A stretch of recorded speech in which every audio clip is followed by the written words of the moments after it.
ఇష్టకామ్యార్థఫలసిద్ధిరాస్తు.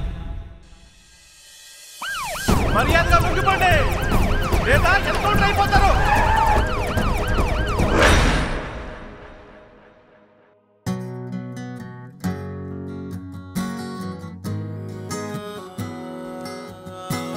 బ్రతికితే అలా నవాబుల బ్రతకలవయ్యా.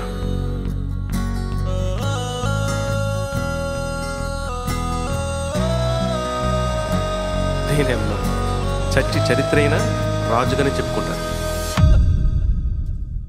మనం బతకటం కోసం జనాల్ని చంపటం తప్పు భయ్యా. యుద్ధం ఆగాలంటే ఒకటి మనం చావాలి లేదా మనం చంపాల్సిన వాడు చావాలి.